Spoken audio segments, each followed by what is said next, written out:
Hey, how's it going? My name is Andy Monroe and welcome back to the channel. In this video, I'm going to be walking you through how to make money, wait for it, wait for it, wait for it, before your event even happens. Now, I have hosted dozens of events. I've planned events that had budgets of $30,000 to $50,000 all the way up to $1.3 million.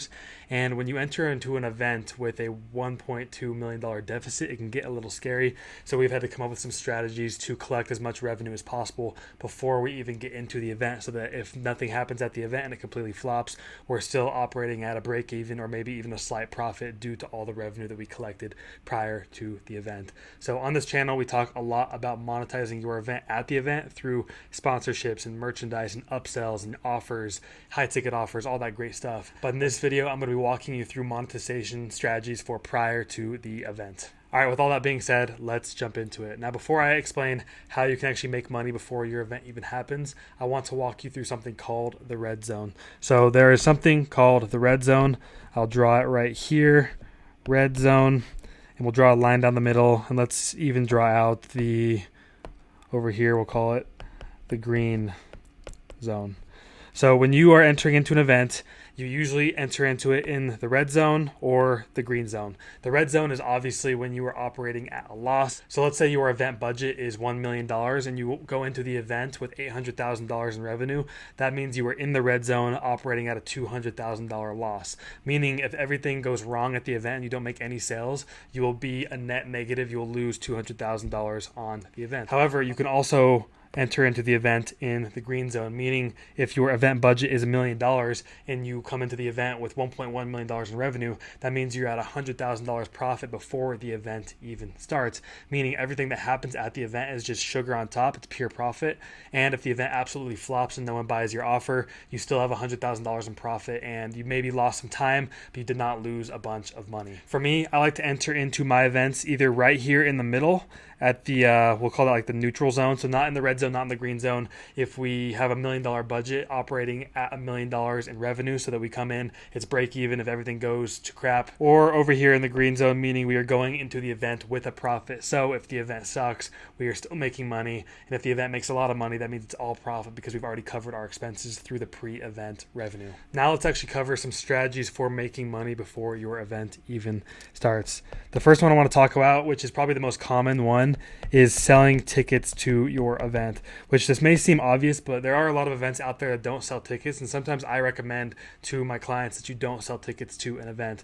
For example, if you're just getting started in the events industry, maybe you're doing a virtual event, it's your first event ever, sometimes I recommend that you do a free event with a VIP upsell just to get people into the event and get your feet wet. Get your feet wet? Is that a term? Whatever, get your experience, cut your teeth. Let's go with cut your teeth in the events world by doing a free event, just getting a lot of people in there. Even if they're not the highest quality attendee, it's still good to get some reps in, and you can still make a lot of money with free events. We've had multiple six-figure events that were free plus VIP upsell that did really well. So sometimes I recommend that my clients don't do a paid event right off the bat. That being said, a great way to make money before your event is to sell tickets to your event. And one goal that I have for a lot of my events, especially the sales conferences, is if we have a budget, I like to break even on that budget with ticket sales. Ideally, we turn a profit, but at the very bare minimum, we like to break even on ticket sales going into an event. So going back to the $1 million example, if we have $1 million budget for an event, I like to at least collect $1 million in revenue from ticket sales just to enter into the event at a break even. Now, the second monetization strategy I want to talk about kind of builds on that first one, and that is VIP tickets. Now, VIP tickets are something that I highly recommend that you have inside of your value ladder for your event. The first reason is people that buy VIP tickets are a much higher quality attendee and a much higher quality buyer unit. We've seen that at a lot of our sales conferences. The people that buy VIP tickets are the ones that end up buying our high ticket offer. Additionally, it gives you a chance to provide more value to your attendees, especially to the ones that are asking for it. If somebody buys a VIP ticket, they're literally saying, I want a better experience, I want to be around better people, and I want to get the most out of this event. And that allows allows you as the event host to provide them with the best experience possible. And the third reason I love VIP tickets is because they actually give you more revenue. If you're selling $500 GA tickets and $1,500 VIP tickets and somebody upsells into your VIP, you're essentially selling 2 more general admission tickets on top of the one they just bought, which is 3 times the revenue than if you were just to be selling general admission tickets. So incorporating VIP tickets into your value ladder is a great way to make some more money before your event even starts. And there are actually a few ways that you can integrate this into your sales process for your event. So to draw this out for you, you have your landing page right here, you have your VSL, you have all your copy, and then down here you have 2 ticket options. One would be GA, one would be VIP. Somebody goes to your landing page and they can decide which one they want to pick. Another option that you could do is actually having the VIP ticket be an upsell. So you have your landing page right here, you have your VSL, you have all your copy, and then down here you can buy your ticket. That's only GA, and then you come over here to an upsell, and then this is your VIP upsell. And then depending on if they take that upsell, you can shoot them over to your different confirmation pages. Over here you have your GA, over here you have your VIP, and that has like different information on the pages depending on which ticket type they're holding.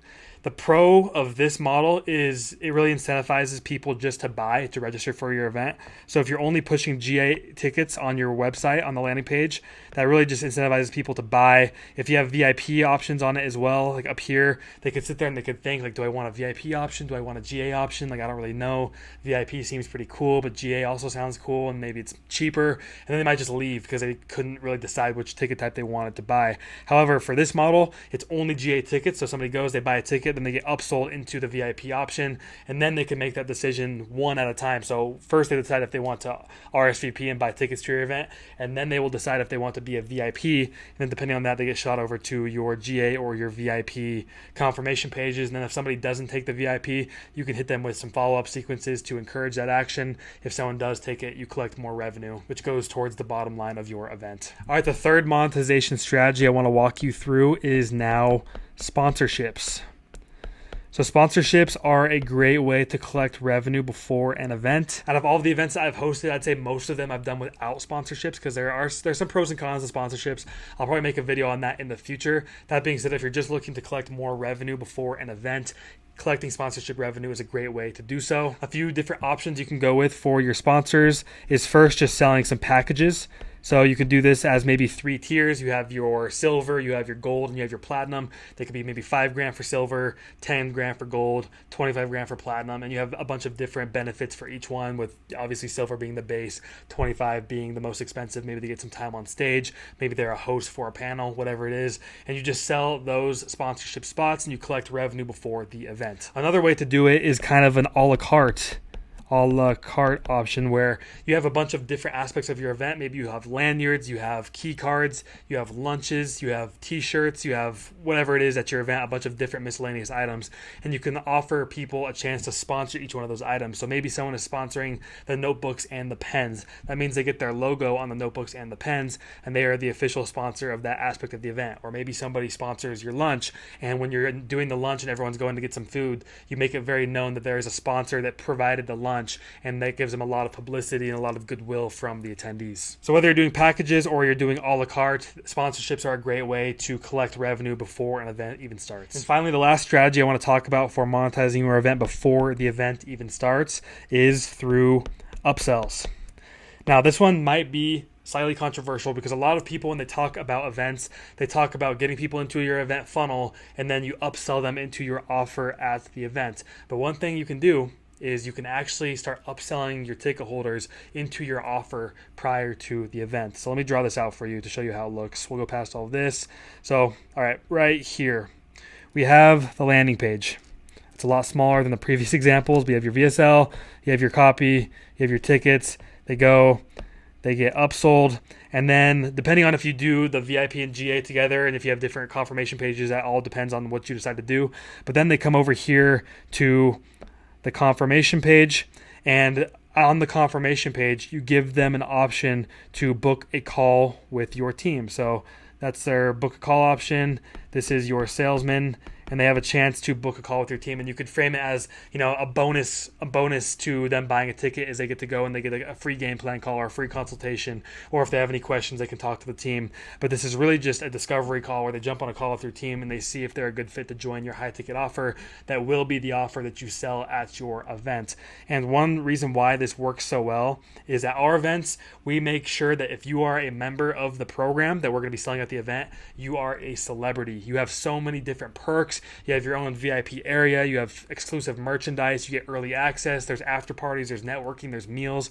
So we make it well known that if you are a member, you're going to be a celebrity at the event. And that's one of the reasons why we have this upsell in the process, so that people can buy into the offer before the event and they can be a celebrity at the event. And everybody knows that they're going to be sold at the event. We've done this type of event multiple times. People are aware that there's going to be an offer into a high ticket program. So if somebody's super hot and they just bought a ticket to an event to learn about something, you might as well extend that invitation to buy your high ticket program now instead of at the event. One thing you do have to keep in mind when you do this is if you are upselling before the event, it's most likely going to take away from sales that would have happened at the event. So if your goal is to hit 100 upsells for your event, you're trying to sell 100 high ticket programs and 30 of them happen before the event and 70 happen at the event, you shouldn't view that 70 as a failure. You should acknowledge that there were 30 sold before the event that were most likely going to be sold at the event as well. So just keep in mind, if you're going to be selling your high ticket offer or your service or your product or whatever it is before the event, that's most likely going to take away from some of the sales that happen at the event.